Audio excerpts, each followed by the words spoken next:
নমস্কার, সবাই কেমন আছেন? আশা করি সবাই ভালো আছেন। আমিও সকাল সকাল স্নান টান করে রেডি হয়ে নিয়েছি। আজকে যাব আমাদের ডিএড কলেজে। এই পথটা দিয়েই আমি প্রতিদিন ডিএড কলেজে যাই। আজকে আপনাদের দেখাবো কলেজে পৌঁছে আমরা কী কী করি। এই যে এই কলেজে আমি পৌঁছে গেলাম, বেশিক্ষণের পথ নয়, ওই ধরুন মিনিট 5-6 এরকম লাগে। দেখুন কলেজটা কি সুন্দরভাবে সাজানো, ভারী সুন্দর না? এটা খোলা জানালা। প্রতি কলেজেই এরকম একটা থাকে, বিশেষত বিএড ডিএড ট্রেনিং কলেজগুলোতে তো থাকেই।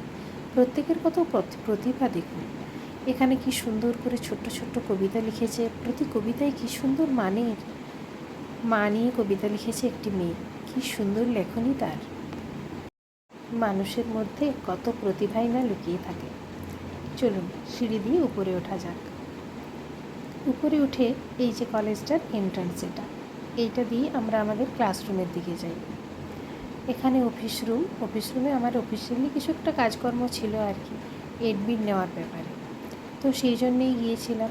তো আজকে গিয়ে দেখি এই দেখুন কলেজটা কী সুন্দর করে সাজানো, কত মনীষীর ছবি, রাধাকৃষ্ণের মূর্তি, কত সুন্দর, ভারী সুন্দর লাগছে না? এবার আমার কলেজের কাজ কমপ্লিট হয়ে যাবে, আমি টোটোয় চেপে বসলাম বাড়ি ফিরবো বলে। স্কুল ফিরতে ওই মেয়েগুলোকে দেখে স্কুল জীবনের কথা মনে পড়ে গেল।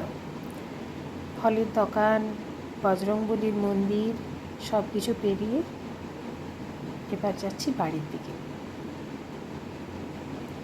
সোমবার ছিল, তাই শিব ঠাকুরের মাথায় জল দিতে যাওয়ার জন্য কত ভিড় দেখুন। আর সবশেষে একটু কোকোকোলা দরকার, ভালো লাগে নাকি না